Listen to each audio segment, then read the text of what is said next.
The push to create a national museum honoring American Latinos is about 20 years in the making, if you can believe it.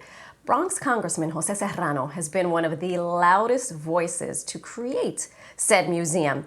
So it looks like last fall he testified before a House committee about the importance of an American Latino museum, and he made this heartfelt request at the end. If you want to give me a going away present that I will cherish forever, give me El Museo. That'll be something. But seriously, when I think of my father in the military, coming from a territory, when I think of all the Mexican Americans who have given so much to this country throughout our wars, this democracy exists because Latino played a major role in keeping it alive and gave of themselves and their blood. Last week, the House gave him that going away present, and El Museo is one step closer to becoming a reality. There is a tweet from the congressman.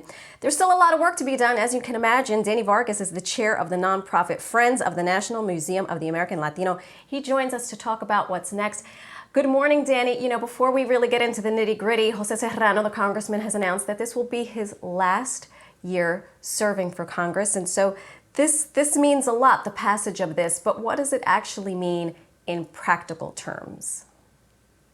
Well, thank you, Marisol, and thank you for having me. And first of all, congratulations to the congressman. He's done a wonderful job, and what a befitting testimony and going away gift for him. He's done a wonderful job in Congress, and we appreciate his support.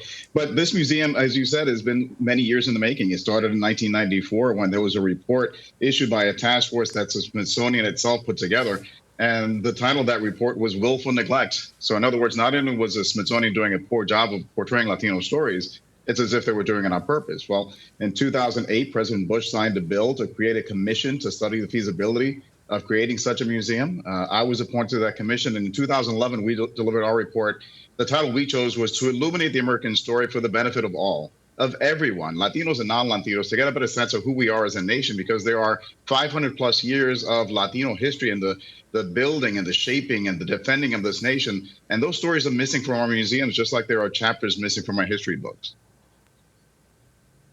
Now, I know your organization is doing a lot to help, but what really needs to be done in terms of boots on the ground to get this up and running? We saw the same exact push with Blacks and African Americans in this country, and that museum also took quite a bit of time. So are you taking a page from their playbook? What are we really talking about here to have, so that we're not waiting another 20 years for this museum to happen? Sure.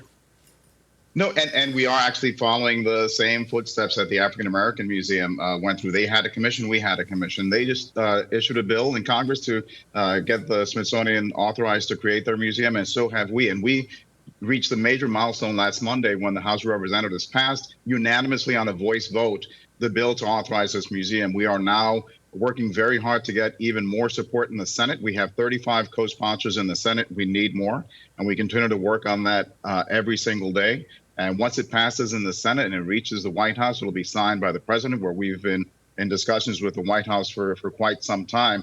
Then the real hard work begins, making sure that Smithsonian goes through the process to establish a board of trustees, do the site selection, do the curating, and all the process that it will take to create a museum that will probably be about 10 years in the making after the bill is passed. We didn't have the opportunity to speak to the congressman. What are the conversations you're having with him personally about this? Because as he mentioned, this would really be a wonderful going away present.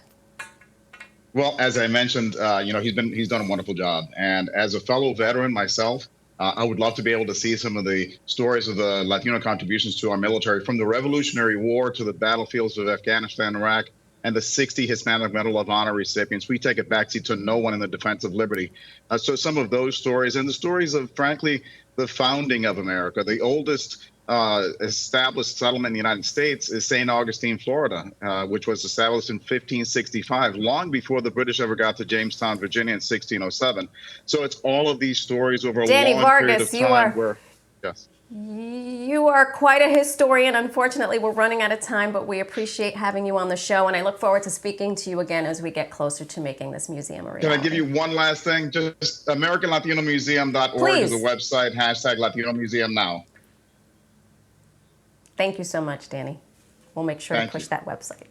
Back to you guys. All right. Yeah.